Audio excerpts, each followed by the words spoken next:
¿Qué tal? Video tutorial número 6 del curso de Android, en el que seguimos testeando las APIs necesarias para el desarrollo de nuestro juego.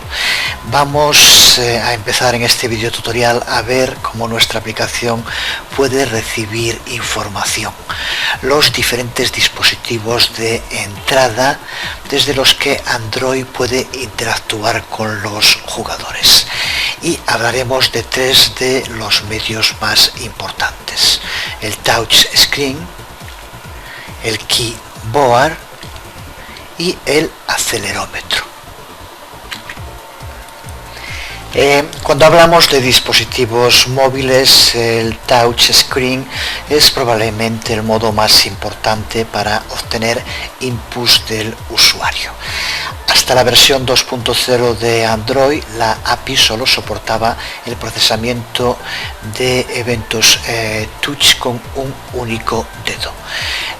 Multitouch fue introducido con Android 2.0, que se corresponde con la versión 5 del SDK. Pues empezaremos por ver el manejo de eventos de un único toque, que están disponibles en todas las versiones de Android. Cuando hablamos de programación orientada a objetos y de eventos, prácticamente siempre hay que hablar de listeners, de escuchas o vigilantes. Con los eventos touch pasa exactamente lo mismo. Son pasados a la implementación de una interface de nombre onTouchListener, que se registra con una view. Esta interface onTouchListener tiene un único método, que es el método onTouch, al que hay que pasarle dos argumentos. El primero es la view que el elemento touch ha enviado, y el segundo argumento se trata de una instancia de la clase MotionEvent, que es la que vamos a tener que diseccionar para obtener el evento touch que nos interesa. Aquí tienes la información en la referencia de Android sobre esta interface onTouchListener y sobre el único método con el que cuenta, el método onTouch. Bueno, desde luego el sonido en inglés sería onTouch, pero para los que crecimos con el francés y nos incorporamos ya mayorcitos al inglés, ver una OU y que nos salga automáticamente el sonido U parece que es bastante común. No creo que tenga la mayor importancia, salvo al figura que decía que no había que decir CD-ROM, que había que decir CD-ROM. Así que seguimos con lo importante. Intentaré llamarle touch o pronunciar touch como realmente sí que es un onTouch en inglés.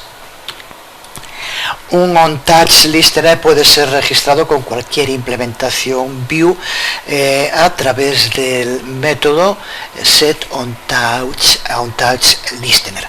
Este método será llamado antes que el MotionEvent sea enviado a la misma view. Esto es importante tenerlo en cuenta porque podemos indicar a la view en nuestra implementación del método onTouch que ya hemos procesado el evento. Para ello tenemos que devolverle true al método. Si devolvemos false, entonces será la view misma la que procesará este evento. El segundo argumento del método onTouch, como decíamos, es una instancia de la clase MotionEvent. Esta clase MotionEvent tiene tres métodos que son relevantes para lo que nos interesa a nosotros ahora. El primero de esos métodos es el método MotionEventGetX y el segundo es el método MotionEventGetI. Estos métodos, como creo que ya se entiende, nos informan de las coordenadas X e Y del evento touch, de donde estamos tocando en la vista relativa en la que estamos aplicando este evento. El sistema de coordenadas es definido con el origen en la esquina superior izquierda de la view. El eje X apunta hacia la derecha y el eje Y apunta hacia abajo. Las coordenadas se dan en píxeles y los métodos nos devuelven floats, números decimales, así que por lo tanto las coordenadas tienen una precisión de subpíxeles. Y el tercero de los métodos es el método Motion Event Get Action, que lo que nos hace es devolver el tipo de evento touch que ha tenido lugar. Lo que nos devuelve va a ser siempre un número entero y puede tomar uno de los valores que aquí vemos. Suena sencillo y realmente lo es. El primero de los eventos, el evento Motion Event Action Down, tiene lugar cuando el dedo toca en la pantalla. Cuando el dedo se mueve, son eventos con el tipo Motion Event Action Move los que van a ser disparados. El sensor touch reconocerá cualquier mínimo cambio en la posición y por lo tanto en ese momento informará de un Motion Event Action Move. Cuando el dedo se levanta y deja de tocar en la pantalla, se informará de un evento Motion Event Action Up. Hay un cuarto tipo, el Motion Event Action Cancel, que son algo más misteriosos porque la documentación dice que son disparados cuando el gesto actual es cancelado, pero en la práctica prácticamente es muy difícil encontrar ejemplos en el que se utilice. Yo por lo menos no vi ninguno. De todos modos lo utilizaremos para que no falte dentro del ejemplo, pero lo utilizaremos como un evento Motion Event Action Up, que es lo que más se puede entender, porque se cancela una acción cuando deja de estar el dedo sobre la view desde la cual lanzamos este evento. Pues con esto claro, vamos a escribir una activity de prueba para ver cómo funciona en código vivo. La activity tiene que mostrarnos la posición actual del dedo en la pantalla y el tipo de evento. Por tanto, estos tres métodos que indicamos aquí en pantalla. Vamos allá con la creación del código. Para empezar, como en los otros casos, registramos la nueva activity. Dentro de el manifest tenemos que añadir la nueva activity. Vamos a no poner en este caso la orientation para después ver el resultado cuando cambie la orientación de la pantalla. Dentro del archivo de nuestra activity main, recuerda que dentro de string pruebas tienen que ir las distintas activities que vamos a ir creando, aunque en este caso ya están puestas. Y en tercer paso, creamos dentro del paquete que estamos utilizando un nuevo archivo con el nombre de la activity. Es en lo que nos encontramos ahora. Ya tenemos incluido el package. Vamos ahora a incluir los imports. Nada nuevo. Incluimos ahora desde luego el view on touch listener y motion event.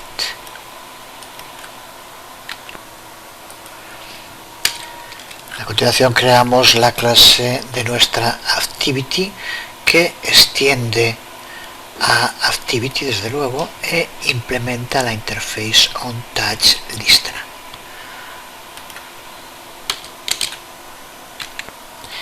Y para empezar vamos a crear dos miembros exactamente igual que en la activity life cycle que creamos en el anterior video tutorial.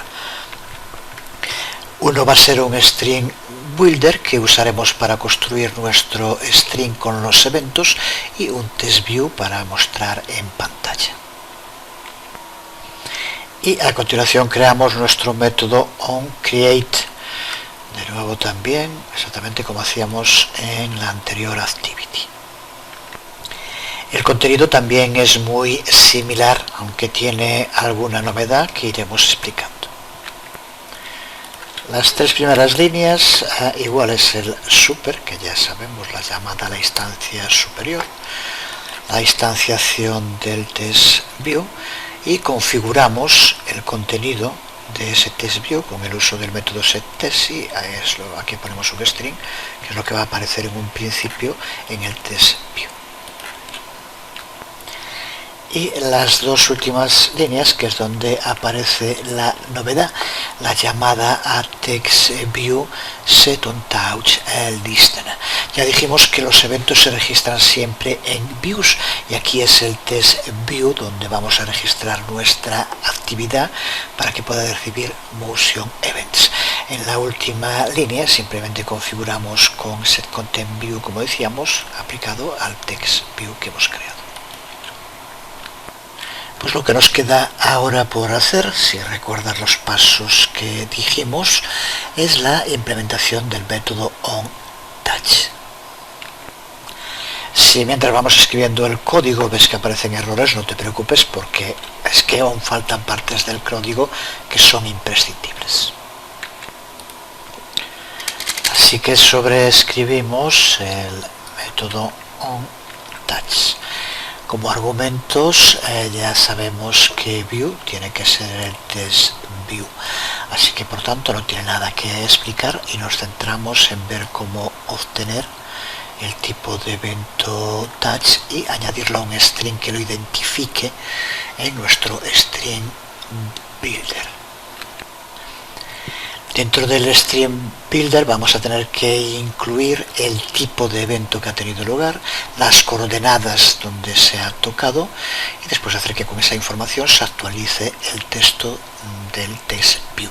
Para ello vamos a tener que utilizar los tres métodos motionEvent que indicábamos antes: getAction, getX y getY. También, como hacíamos en la anterior activity que creamos, vamos a hacer log de cada evento para que aparezca en el logcat y poder ver el orden en el que han pasado los eventos. En el TestView, cuando se muestre un evento, el anterior va a desaparecer.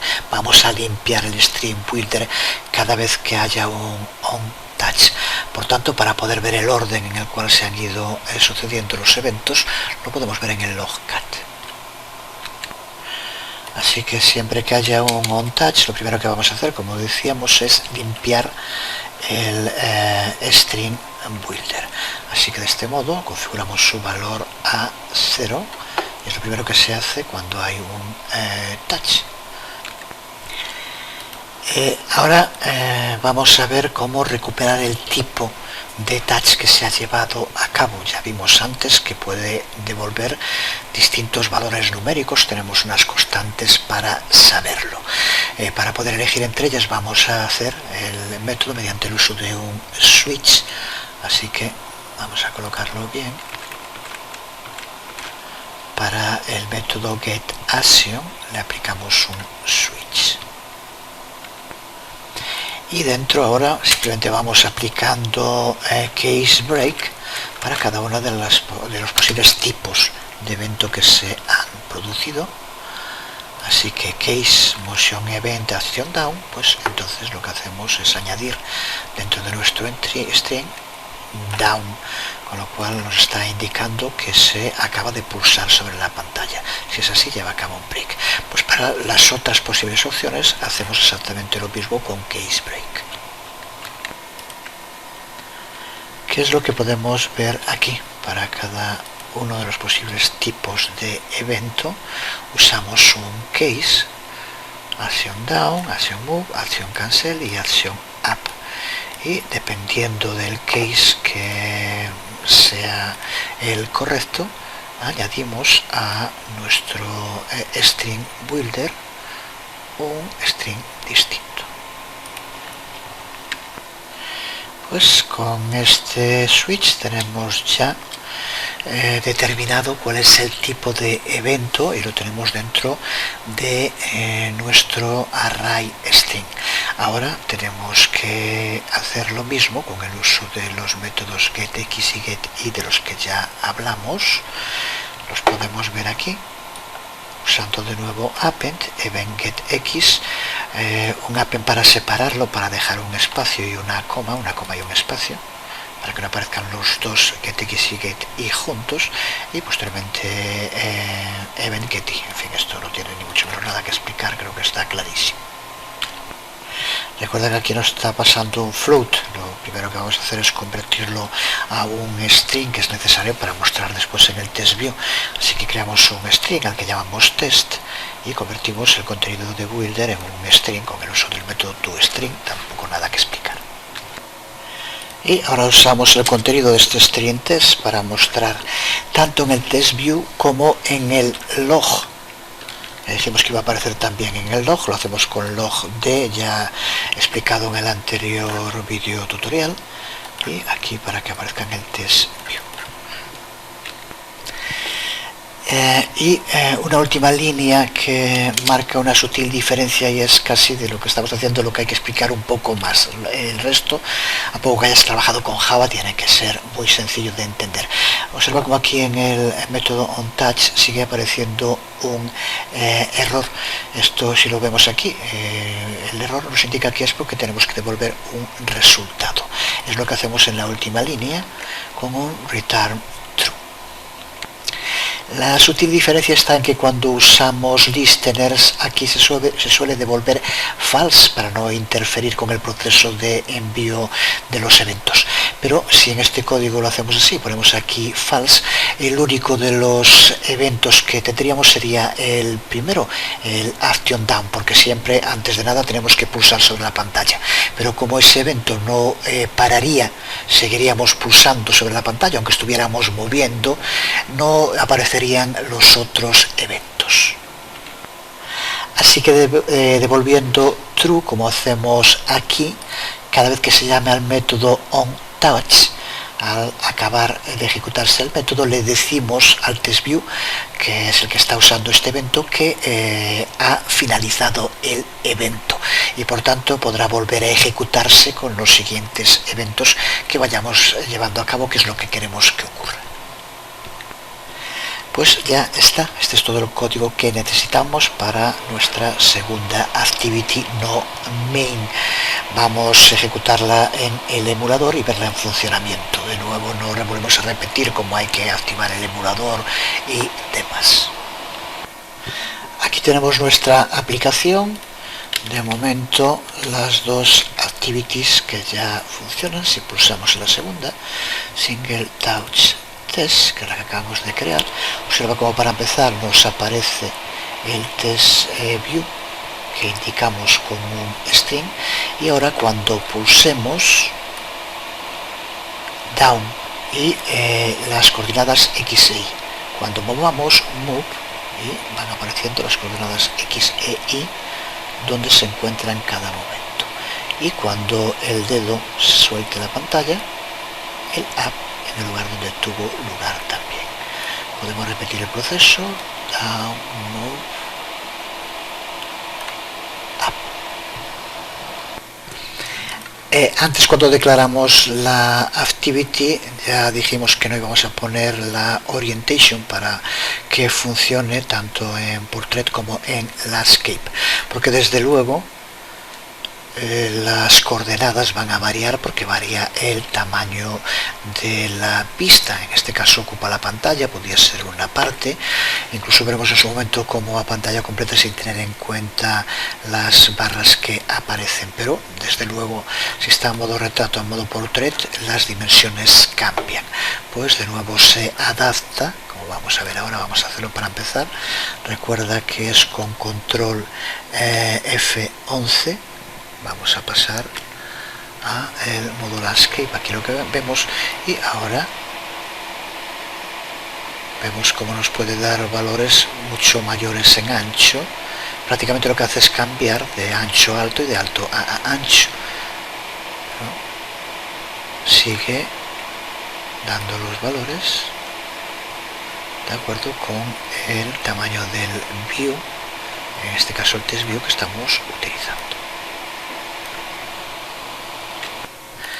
Hay unos cuantos fixes que hay que tener en cuenta para el funcionamiento de Touch en los primeros dispositivos, en las primeras versiones de Android. Pero en fin, creo que se puede recargar demasiado, querer abarcarlo todo, así que creo que queda claro el funcionamiento de Single Touch Test, y vamos a pasar ahora a ver cómo hacerlo con Multi-Touch Test, que ya en sí también tiene cierta complicación. Con los eventos multitouch el tema se complica. La API multitouch ha sido incluida dentro de la clase Motion Event, que originalmente solo manejaba toques simples, lo que ya de entrada provoca confusiones. A esto se añade que a partir de la versión 8 del SDK con Android 2.2 se ha remozado con nuevos métodos y constantes, e incluso con la modificación del nombre de alguna constante, como ya veremos. El problema de estas modificaciones, que sin duda facilitan el trabajo con los eventos multitouch, es que no es compatible con las versiones Android anteriores, por lo que métodos y constantes que se usaban en esas versiones son lo que se denomina deprecate o no aconsejados, aunque sí siguen siendo soportados, ya que de no hacerlo no funcionaría con ningún dispositivo con la versión 2.0 y 2.1. La versión 2.0 fue la que empezó a soportar multitouch. En cuanto a la implementación, manejar multitouch tiene bastantes similitudes con el manejo de eventos de un único toque. Seguimos implementando la misma interface OnTouch Listener que hemos implementado para los eventos Single Touch, y también tenemos una instancia Motion Event para leer los datos. Y vamos a procesar los tipos de evento como hacíamos también antes, con Motion Event, Action Down, Action Up, Action Move, etc. Aunque ahora hay que añadir alguno más. Pero la información que tenemos que recopilar ahora hace referencia no a un único dedo, sino a varios. Así que tenemos que contar con algún tipo de valor índice que nos permita determinar a qué dedo en concreto se debe una determinada acción. El primer método que tenemos que conocer para el trabajo con multitouch es el método getPointerCount, que es el que nos va a decir cuántos dedos están representados en el objeto Motion Event, que con matices son el número de dedos que están tocando en la pantalla. Y llegamos al punto clave, porque desde el momento en el que los objetos Motion Event nos están informando de más de un dedo, tenemos que empezar a tratar con los punteros índice y los punteros ID o identificadores. En los eventos de un único toque, que ya vimos cuando queremos acceder a las coordenadas de un evento touch, es tan sencillo como usar los métodos Motion Event getX y Motion Event getY. Pero cuando procesemos eventos multitouch vamos a tener un getX y un getY por cada dedo, dedos que además pueden estar tocando y dejando de tocar la pantalla en cualquier momento. Vamos a tener que usar variantes sobreescritas de estos métodos y van a tener que tomar un, así podemos llamarlo, pointer index, así se le llamará también en el código, un puntero índice. Sería algo como esto que vemos aquí. De todos modos sigue pareciendo muy sencillo, simplemente un índice para cada dedo. Así que para el primer dedo con el que pulsamos, pues el pointer index 0. El siguiente dedo con el que pulsemos, el pointer index 1, y así sucesivamente, y ya está solucionado. El problema es que no es algo tan sencillo. De momento lo que tenemos que recordar es que el puntero índice, por lo tanto, siempre empieza en 0 y va dando un valor correlativo a cada uno de los dedos que posteriormente vaya pulsando. Así podemos tener un puntero índice 0, índice 1, índice 2 y sucesivamente. Y para poder usar métodos como getX o getY en multitouch, siempre vamos a tener que pasarle este puntero índice. Ya está. ¿Para qué sirven entonces los punteros IDs o punteros identificadores? Se trata también de valores enteros que representan los dedos que están siendo rastreados. Los punteros IDs empiezan también en 0 para el primer dedo que toca la pantalla, pero no siempre va a seguir este mismo orden. Ten en cuenta que los dedos van a estar tocando y dejando de tocar la pantalla constantemente. Piensa en el puntero ID mejor como en el nombre de ese dedo mientras esté siendo rastreado por Android, y como ocurre con nuestro nombre, por ejemplo, no cambia nunca. Veámoslo en una práctica concreta. La más sencilla posible, pero el mecanismo es exactamente el mismo. Imaginemos un par de secuencias de toques para dos dedos, empezando con el dedo down, cuando el dedo primero toca en la pantalla. A este dedo se le va a asignar un pointer index 0 y también un pointer ID 0. A continuación, dedo 2 down, el segundo dedo toca la pantalla. Se le asignan el pointer index 1 y pointer ID 1. Hasta aquí todo bien. Si fuera siempre así y el dedo que primero pulsa es el que primero se levanta y el segundo exactamente lo mismo, pues sería más sencillo. Pero ya sabemos que para nada es así. En cualquier momento se puede levantar cualquier dedo, aunque sea el que se haya pulsado también el último, no siga en el mismo orden desde luego. Pues por eso necesitamos esos dos punteros. Recuerda que el puntero identificador es como el nombre, no cambia mientras que el dedo siga tocando la pantalla desde luego. Sin embargo, el puntero índice es la posición de toque, si es el primero que ha tocado, el segundo, el tercero, etc. Así que veamos ahora lo que ocurre cuando los dedos se levantan. Cuando el dedo primero se levanta, su pointer index, que era 0, y su pointer ID, que también era 0, desaparecen desde luego. Si ese dedo vuelve a tocar la pantalla más tarde, será un nuevo dedo. El sistema no puede saber que un dedo que ahora toca es el que estuvo tocando hace un minuto, por lo menos de momento no puede. En fin, cuando el dedo deja de tocar la pantalla, se eliminan tanto su pointer ID como su pointer index. Pero ¿qué ocurre en ese mismo momento con el dedo segundo que aún está tocando? Su pointer ID va a seguir siendo 1, ya sabemos que no cambia, es como su nombre. Sin embargo, su pointer index sí que va a cambiar.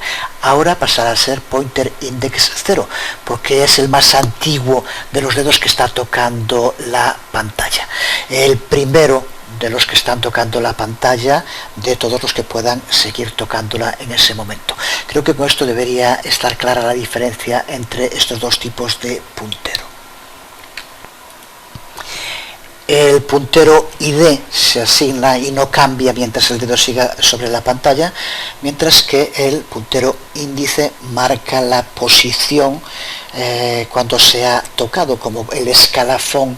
Puedes estar tercero en el escalafón y cuando el que está de primero se jubila, pasas a ser el segundo. Pues con el pointer index pasa exactamente lo mismo. Cuando el primer dedo que había tocado deja de tocar, el segundo que tenía el pointer index 1 pasa a ser el pointer index 0.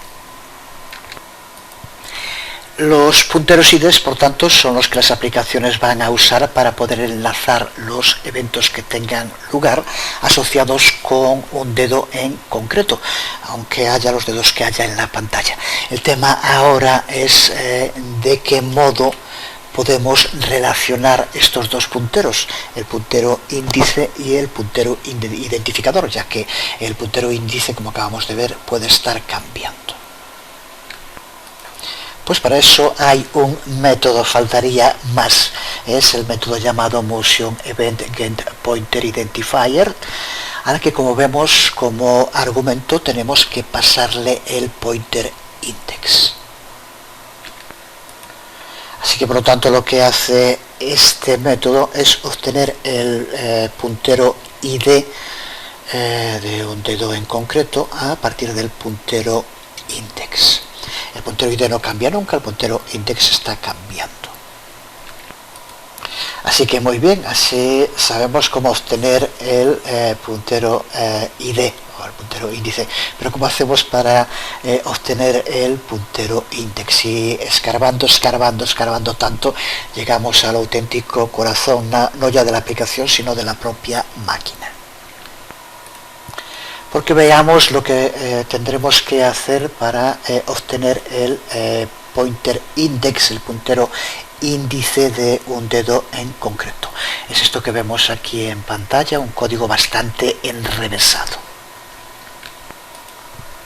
Aunque en teoría se reduce al uso de dos constantes, ya que el tipo de evento lo obtenemos a través de Motion Event Get Action, que ya hemos utilizado también en el ejemplo con Single Touch. Recuerda que este Get Action nos va a devolver un integer que hace referencia a down, move, up, cancel, dependiendo del tipo de acción que tenga lugar. El tema es que ahora, para poder obtener el puntero índice a partir de la acción que ha tenido lugar en este evento y de las constantes, vamos a tener que llevar a cabo una bitwise operation AND, una operación binaria AND, usando el integer que nos devuelve get action y otro valor integer que tiene esta constante. Constante que, como su propio nombre indica, tiene siempre el mismo valor, que es el que vemos aquí en pantalla. Por tanto, se trata de una operación puramente matemática en base 2 de tipo lógico, ya que usamos el operador AND, como acabamos de decir. No vamos a ponernos ahora a hablar de código binario, pero no queda otro remedio que entender esto para poder comprender cómo aplicar los distintos métodos de Motion Event cuando hablamos de un evento multitouch. Si todo esto no fuera necesario para entender cómo escribir nuestros métodos cuando trabajemos con multitouch, desde luego que no lo habríamos visto. Y aún tenemos que hablar un poco más de cómo se lleva a cabo esta operación binaria y las consecuencias que tiene. Pero en lugar de entrar a saco ahora con esto, si está entendido lo visto hasta aquí, vamos mejor a empezar con la práctica, y eso nos permitirá explicar mejor qué, por qué y cuándo necesitamos determinar el puntero índice a partir del puntero identificador, que es de lo que va en el fondo todo esto, como ya debemos tener claro si hemos seguido lo visto hasta ahora. Vamos allá con esta práctica multitouch. Queremos mantener la pista de los 10 dedos. Android le asignará punteros identificadores de 0 a 9 para estos dedos en la secuencia en la que vayan tocando en la pantalla, y vamos a poder mantener la pista de las coordenadas de cada puntero identificador y el estado del toque, si está tocando en la pantalla o no, y mostraremos esa información a través de una text view, como ya hicimos en las otras pruebas. Vamos a llamarle a nuestra activity multitouch test siguiendo los nombres que ya les hemos dado en el array pruebas, donde ya lo tenemos dentro de fundamentales Android Java con el nombre de multitouch test, y recuerda añadir la activity dentro de fundamentales Android. Creamos la clase para dentro de nuestro paquete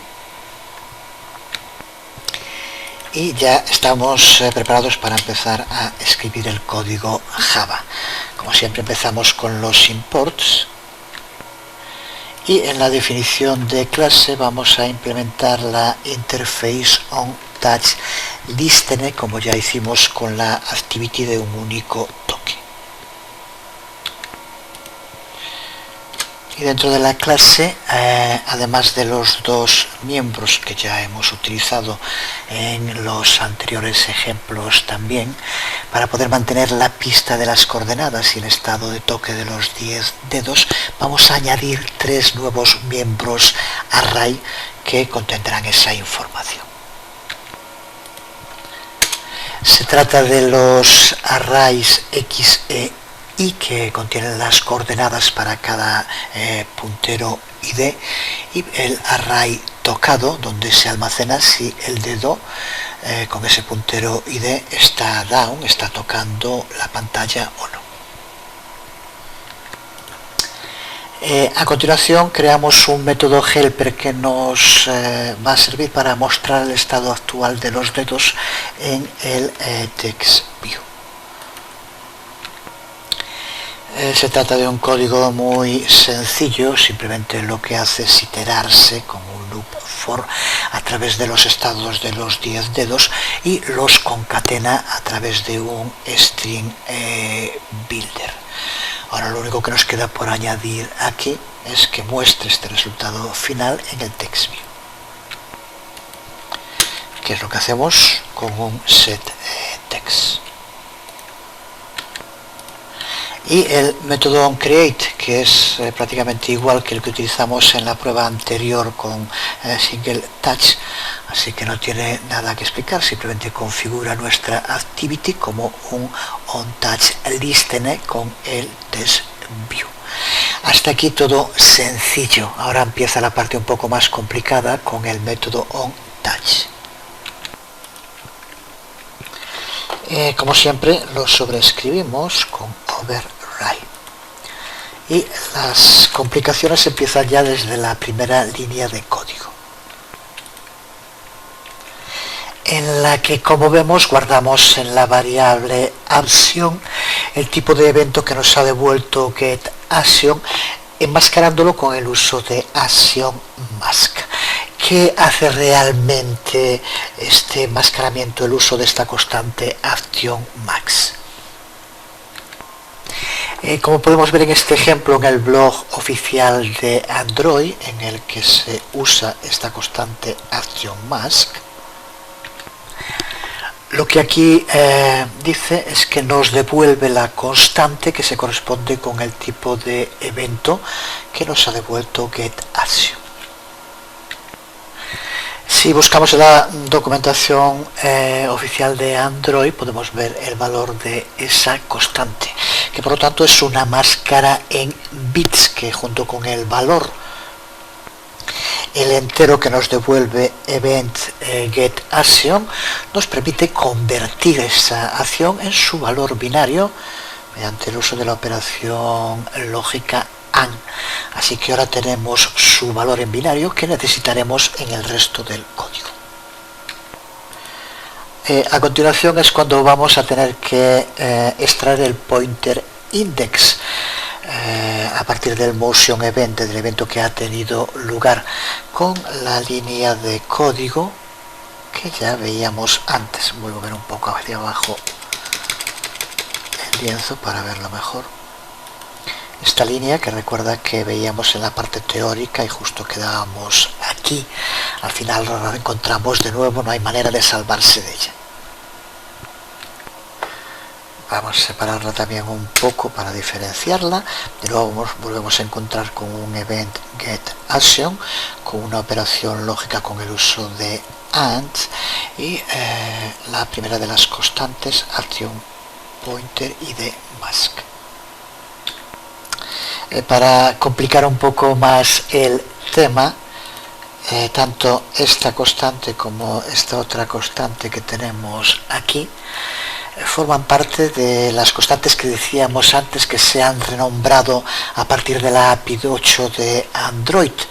Así que por lo tanto, si vamos a la documentación, nos aparece como que estas dos constantes, aquí las tenemos las dos, y de mask y de shift, han sido deprecated, han sido desaprobadas o desaconsejadas. Y han sido renombradas a Action Pointer Index Mask y Action Pointer Index Shift. Lo único que cambia, como puedes ver, es que donde ponía ID han puesto Index. Como aquí explica muy bien, lo han modificado para que el nombre de la constante coincida con los datos que contiene en bits y que son datos del puntero índice, no del puntero ID. Así que está muy bien que lo cambie. Lo que no se entiende es por qué razón en las anteriores versiones no era así. Con toda seguridad se debe a un error cuando se elaboró el código de Android y han tenido que modificarlo. Es normal, quien no se equivoca 1000 veces todos los días, pero el problema es que si usamos el nuevo nombre no nos va a funcionar en las versiones 2.0 y 2.1 de Android, mientras que si seguimos escribiendo los nombres de las constantes que ahora están desaprobadas, pero que sin embargo se pueden seguir utilizando. Así que usaremos por tanto ID después de explicar esto, que es importante tenerlo claro, y así conseguimos que nos funcione en todas las versiones de Android que permiten multitouch, que recuerda que es de la 2.0 y superiores. Así que aunque usemos un nombre de constante, vemos su información en el otro, porque lo único que ha cambiado es el nombre, el contenido es exactamente el mismo. Y lo cierto es que está muy bien explicado, dentro de lo bien que se pueden explicar estos temas. Al fin y al cabo, intentamos abarcar algo que no se relaciona con el modo que razona nuestro cerebro, sino con el modo con el que razonan las máquinas, y es bastante distinto.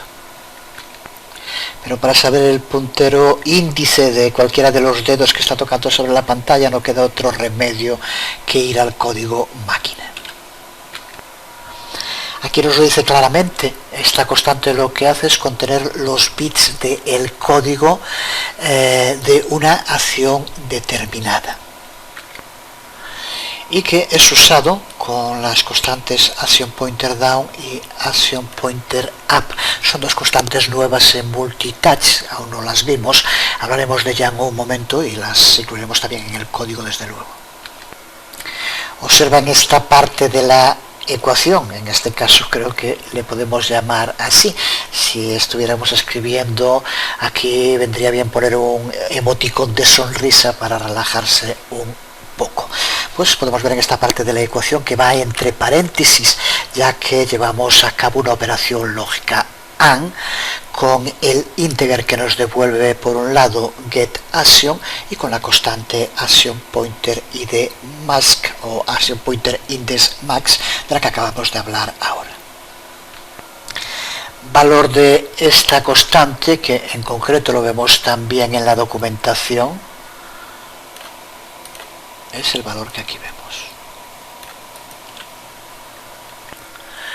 Pues con el valor de esta primera operación pasado a la segunda constante, Action Pointer ID Shift, nos permite extraer de las entrañas del propio procesador, cambiando la posición binaria, el pointer index, el puntero índice real, que es donde están almacenados los distintos cambios up o down que se han llevado a cabo sobre la pantalla. Mirando de nuevo en la documentación, vemos que el valor de esta constante de Action Pointer Index Shift o de ID Shift, recuerda que es exactamente lo mismo, es el valor que aquí vemos, un valor de 8. Vamos a dejar que sea Android, que al fin y al cabo es un robot, quien nos resuma lo que está ocurriendo en las entrañas del procesador. La primera constante tiene un valor, el que aquí vemos en pantalla, que no voy a repetir, que lo que hace es convertir todos los bits a 0, excepto los comprendidos entre el 8 y el 15, que son los que contienen la información sobre el puntero índice del evento. EventGetAction, como ya sabemos, nos devuelve un entero. Pues en ese entero los 8 bits más bajos contienen el valor del tipo de evento, como puede ser por ejemplo Motion Event Action Down o los otros que ya vimos.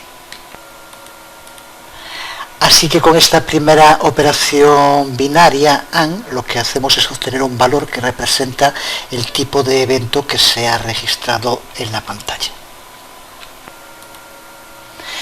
Y ese resultado se lo pasamos a la otra constante, a Motion Event Action Pointer ID o Index Shift, que tiene un valor de 8 en binario también, como vemos en pantalla.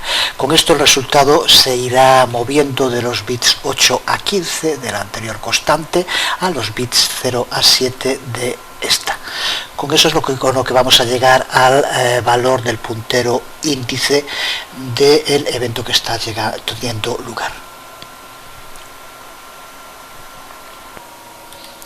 Pues así es como podemos obtener este misterioso puntero índice, misterioso porque como vemos tenemos que ir a el sistema binario, pero es necesario porque es el que nos va a permitir consultar las coordenadas de un evento y también determinar el puntero identificador que lo ha llevado a cabo.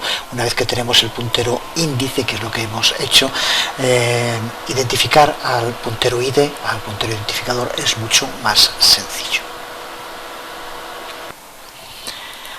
Justo en la siguiente línea accedemos al pointer ID, al puntero identificador, mediante el uso del método getPointerID, al que debemos de pasarle el pointer index, que es el valor que acabamos de calcular en la ecuación. Pues el resto del método onTouch se ordena en torno a la declaración switch, que ya usamos en un formato más reducido para procesar los eventos de toque simple, si recuerdas. Y en esta declaración switch vamos a agrupar todos los eventos en tres categorías, según tenga lugar una acción down, una acción up o una acción move.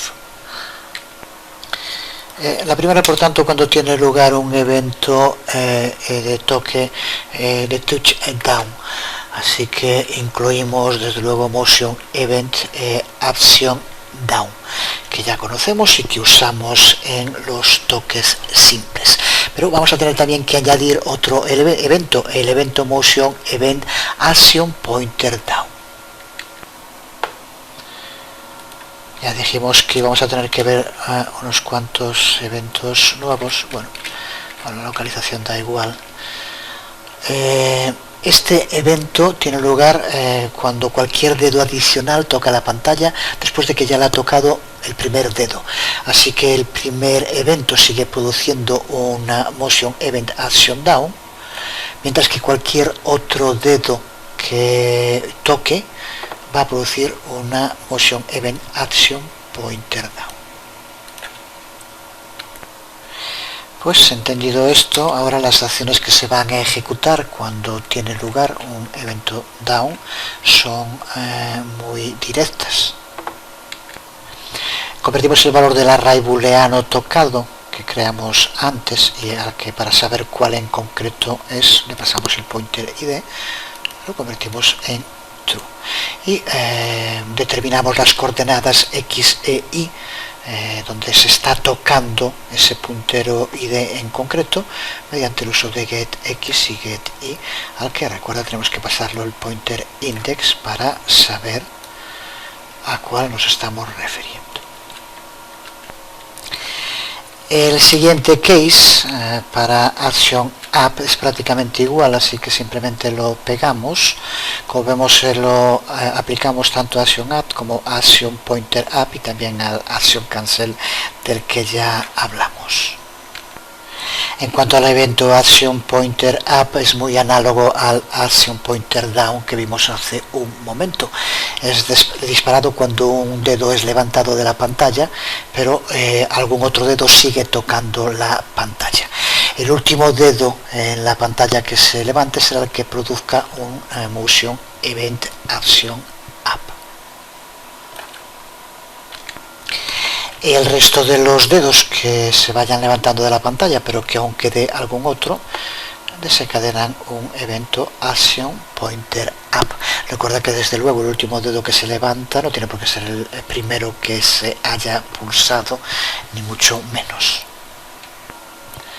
Las acciones que se desencadenan son exactamente las mismas que en el caso anterior, así que no hay nada que decir.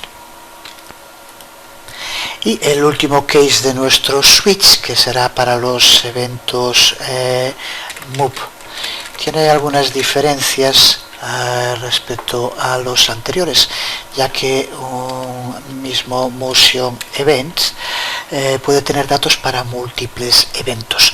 Estos eventos desde luego tienen que ser del mismo tipo, y en concreto solo pueden ser de un tipo, que es justo de este tipo move. No puede pasar con los otros, pero con move sí que puede ocurrir que una misma motion event tenga datos de eventos distintos, de distintos move. Para comprobar cuántos eventos están contenidos en un único motion event, tenemos que usar el método getPointerCount. Es el que nos dice las coordenadas de cuántos dedos contiene un motion event. Sabido esto, el resto es sencillo, lo podemos resolver con un loop for que se itera el número de veces que nos ha devuelto este método. En cada uno de los casos irá accediendo a la información de getPointerID, cuál es el puntero, y getX y getY, cuáles son sus coordenadas. Exactamente lo que vemos aquí. Con esto tenemos nuestro switch terminado, y una vez que ya ha sido procesado el evento, lo que hacemos es actualizar el TextView a través de una llamada a el método updateTextView, que recuerda que es el método helper que creamos al principio del código este que tenemos aquí.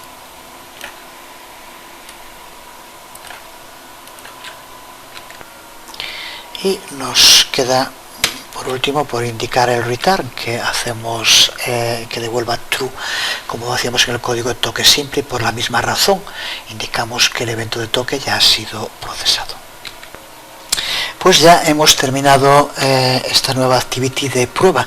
El emulador no cuenta con multitouch, ya que solo contamos con el puntero de el ratón. Puedes probarlo en un dispositivo Android y verlo en funcionamiento, pero aquí en pantalla no puedo grabarlo. Si lo pruebas en un dispositivo, verás cómo va mostrando en el TextView la ID y localización de los distintos dedos que vayan tocando. Ahora no lo probamos porque en el emulador iba a funcionar como lo hacía el de Single Touch, y este video tutorial ya de por sí ha quedado largo y denso. Tómatelo con calma, trabaja con los ejemplos de código, busca otros similares como el que mostré antes en el blog oficial de Android. Multitouch es clave para el futuro de los dispositivos móviles y es necesario conocerlo y saberlo usar. Creo que con lo visto tienen que estar puestas las bases para ello, y ahora el trabajo de cada uno es el que marcará la diferencia, como siempre. Pues nada más, quedamos aquí por hoy. Seguiremos en el próximo video tutorial viendo nuevas APIs más sencillas y llevaderas que esta prometido. Os habló Jesús Conde, nos vemos.